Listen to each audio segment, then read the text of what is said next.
Welcome to What the Flick, everybody. Ben, Christy, Matt, Alonso. Everybody's here. It's good. Taken two, Taken one, Taken very. Taken part. That's right. Taken two. Look who's taken two. We've been taken again. What are the odds? Exactly. All better. Exactly. So Taken one, who didn't? I mean, we were just talking in Frank and Weenie about hard to believe somebody wouldn't like it. There were degrees of liking it, but hard to believe anybody would see the first Taken and think, oh, that sucked. It was novel. It's only in was the such 50s in the Tomato Meter. It's crazy. Oh, really? It was such a pleasant surprise. It's a really good action movie. I mean, you could call it out for being jingoistic, and there's some political stuff that's a little shaky there. But as an action movie, it totally Snow delivers. from Paris with Love. And it was Well, it no. was part one of the remaking of Liam Neeson as a 60-year-old action hero. Very successfully that he then did The Unknown, which I loved, or just Unknown, I guess, and then The Gray, and now this. And now it's not so new anymore. All right, so Not tell so us new about Taken anymore. two, Matt. You would think he'd learned his lesson, but Liam Neeson goes back to Europe. His family brings him, or his family goes to meet him, and they get kidnapped again. Whoa. And he's got to kill everyone to get them back. Let's Again. watch. Again.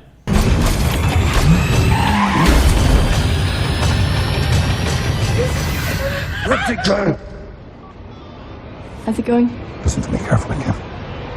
Your mother and I are going to be taken. He does some things in here that are really kind of mind-boggling. Given that he's supposed to be super paranoid, right? Like, he lets his daughter go to the pool by herself. Wouldn't you just be so nervous about anything she would do in a foreign country? Like, why did he let her go to It's the funny pool? you mentioned it because I think you're missing the thing that was more staggering. Like, Here's what. I got it that it seemed to me he'd loosened up. They'd come here, he'd relaxed a little, he'd realized that it's possible for people to fly to another country and not get kidnapped. and not be kidnapped, right? Not get taken. Oh, how Please, wrong not he kidnapped. is. Taken. Taken. She's been taken. Your mother and I have been taken. But then he eventually, as you can tell from the trailers, that he eventually needs his daughter's assistance to get out.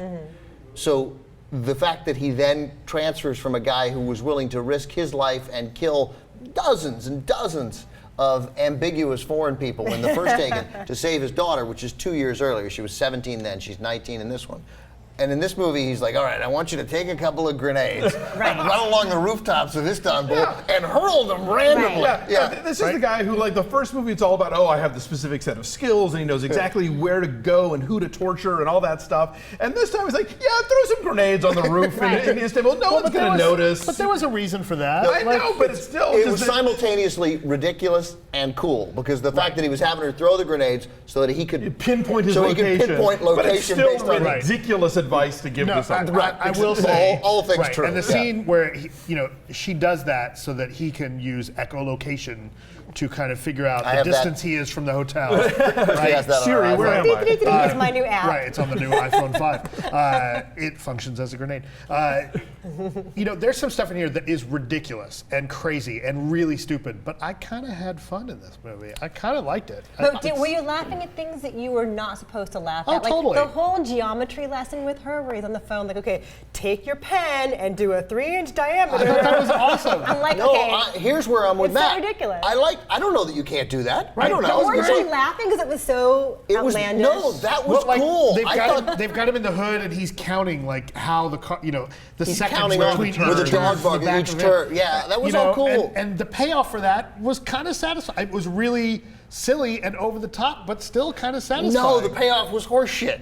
No, Here's the thing. First of all, he's not in the car when he went back to find it. He's walking. But so he's hearing the same thing. But you can't do the timing anymore. Yeah, the timing mechanism was he knew gone. how fast the car was going. And then he heard a dog bark. There's only one dog in Turkey? Yes. It's a really loud I dog. would be willing to forgive all of the ridiculous stuff with the grenades and the maps and the dog and everything if the action sequences had been kick-ass like in the first movie. Right. But they are not. They're Olivier Megaton directed, who is so awful. He already killed one Besson franchise with Transporter 3. He did that ridiculous Colombiana movie. I didn't mind Colombiana. I like Colombiana. It was fun. This movie made me appreciate that Colombiana was much better because the action sequences are put through a blender in this Yeah. movie. Like every time there is mano-a-mano combat or there's a car chase or there's something that's potentially exciting, it is so edited and so cut and rendered completely just a series of pixels on the screen that it sucks out any of the excitement.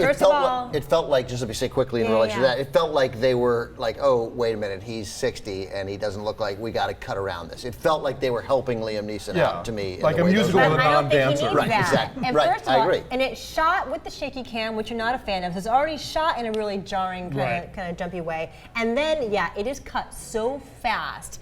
I mean, I was trying to count the edits, and eventually it was like, you couldn't do it anymore. It was ridiculous. Yeah, but math is hard. Math is really hard. I assume this was PG-13, right? I don't know. I don't think it's R. There's no blood. It can't be R. It might be PG-13. There was I'm going to look it up. There was no blood. I mean, you gotta have, if you're gonna have this kind of thing, it's gotta be ugly. I mean, Famke Janssen. They really cut up that cardigan. Yeah. It is PG-13. The guy with the scissors. She's dripping blood. She's dripping blood, but he kills these guys. He shoots them. He beats them. He did a Midnight Express. Killed the guy the same way that Brad Davis does in Midnight Express. In Turkey. I mean, puts him up against a coat hanger and it goes through his head. We see nothing. It looks like he's sleepy. He's resting and he's going to go live on a farm. They do definitely sexualize the torture and violence of Famke Janssen in that one scene with the sweater. Well, what's hilarious is that same guy with the scissors at the beginning of the movie, is completely bloodletting on the French guy, and all he wants to do with her is snip off buttons. You know? Yeah, right. Yeah, he's. Well, why would you cut her up? She's so pretty. She's lovely. She is lovely. It was just that they did I thought what Matt thought is that when he does the circles, when he's being himself, when he has the particular set of skills from the line in the first one, that all was cool, and then it just got silly. Like he would never have permitted his daughter to do that. And then if she's going to go around and throw grenades, we need to see somebody struggling with where to throw the grenade. I mean, he's like, pick one up, throw it now. She picks it up, throws it. I mean, they're kids playing. She is instantly capable. There was a movie a couple weeks ago that nobody saw, that barely got any marketing, called The Cold Light of Day with Henry Cavill and Bruce Willis. And it's the same deal where Bruce Willis turns out he's a CIA agent, he gets kidnapped. And you're making that movie up. No, it was a real movie, I swear. And his son, who knows nothing about any of this stuff, has to go rescue him. And he behaves the way a person who isn't a spy would. He wrecks his car into things and shoots randomly and falls off of roofs and stuff. And in this movie, the dipshit daughter is suddenly like Ninja Girl, running across the rooftops and throwing grenades. And skills. Oh my God! She's got a learner's permit and she's driving sticks through Istanbul. Mario Andretti, and plowing through cop cars. And by the way, so we find out she has a learner's permit. She's 19. She lives in Los Angeles. She's afraid to drive. Yeah. She doesn't want to drive. Look, she's had PTSD for 2 years from the first movie. We'll give her that. Line, but all she says is, when they're driving, all she said was, he's like, faster, I can't. And then, that was kind of funny though. She's fucking Jim Rockford. Yeah, my thing with the grenades is, it's this really densely populated area. And there's no reaction, like, oh shit. No, the cops never notice, nothing. There's no pandemonium at all. Right, and we wonder why people hate the U.S. Because some are teenagers over there. It's not like it's war-torn Beirut where they go grenade, whatever. No, this is a real city. Allow me to, to paraphrase, what I imagine would be the response of the Turkish Minister of Film after granting this to yes, you can come shoot here in Istanbul. But only 3 grenades. Fuck you! We're not a bunch of, this is a progressive, this country is westernized, this country is, and it just seems like everybody's in on it, and the cops in on it, and the cops are incompetent and bumbling and driving all over the place, and they can't do anything. Those damn Albanians. And of course they have to keep reminding us that the Albanians are all Muslims, because... Totally, right, because those guys seem really religious. Yeah, I don't know. There was not a moment I kept thinking, at some moment they're going to have a Turkish local is going to help it and show the sort of goodness of nope. Didn't have it. Everybody dark-skinned is bad. So that's a good question. So what's the deal with Luc Besson these days? He's got these movies like this and The First Taken and to a certain extent Colombiana and definitely From Paris with Love. Was that him? Yeah, that's one of his. That's a Luc Besson production. He's got this really pro-U.S. almost. It'd be jingoistic from somebody from here. What's going on with him? It bothered me much more in this one. In those other movies, they seemed, and not all of them, but certainly in The First Taken, they just seemed more like Anthony Quinn characters. They're just generically foreign guys. It didn't really matter. They were bad foreign guys. Here, this specific, they made a point. These guys are Muslim. These guys were all Well, Muslim, no. and there was no assistance from any. And, The first movie was all about evil brown guys wanting to take the white girl's virginity. Like That's that was the whole movie, basically, and kill the dad if they needed to. And so there was much more of that I thought in the first movie. This one they throw in a couple of salam aleikums, like okay, yes, we get it, Muslim, but it wasn't as overwhelming it's as funny. in the first I felt movie. it more over. It just did that part didn't connect with me as much.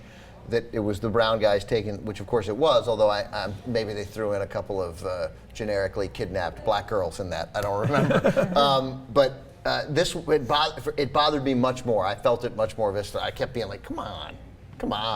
And I thought it was totally, I feel like I'm sticking up for Jack. I was like, what did Turkey do to deserve this?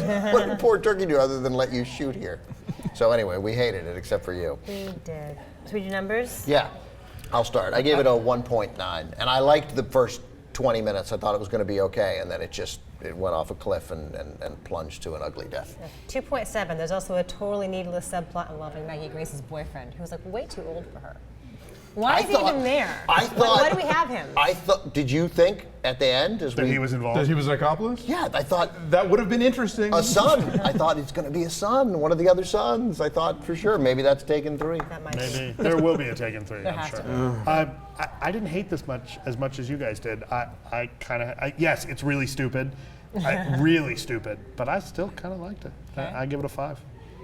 I did hate it, and I give it a 2.2. So he's now 3-1, I think, in this reinvention, Liam Neeson. Yeah, The Grave was good. I liked Unknown. was good. Yeah, the Unknown First was Taken was good. Yeah, it's okay. You're allowed to go. If he keeps going 3-1, it's fine. It's okay. I kind of want him to go do like a Schindler's List again now, just to remind me that he can. Do any of you guys read the Jack Reacher novels, the Lee Child novels? This is the franchise that Tom Cruise is going to play, and the whole one reason that we named him Reacher is because he's really tall and he can reach stuff. That's literally his name is Reacher. And Tom Cruise is going to play him? Yeah, Tom Cruise is going to play it. And also, heels. but he's an enormously resourceful guy. Like in the trailers, you see Tom Cruise like being a smartass, being a Bruce Willis type smartass. When the guys come up and surround him, they're like, "Really, guys? Okay, I warned you," and then he kills them all. Like Neeson is this character. He would never say things like that. He would give them one warning first, and then he would just take care of business. I like that. I like the whole Neeson character. And he's big. He's a big dude. I think he should have called his friends and asked for them to come help him, though. I think that wouldn't have been a bad move. All right, anyway, What's our average? 2.9. We didn't like this 2.9. movie. And nobody on the tomato meter does What's it either. at? It's only like 14%. It was at 7 for a long Yeah. time. Yeah, it's not going to do it. It's definitely rotten. Yeah, it blows. Bye.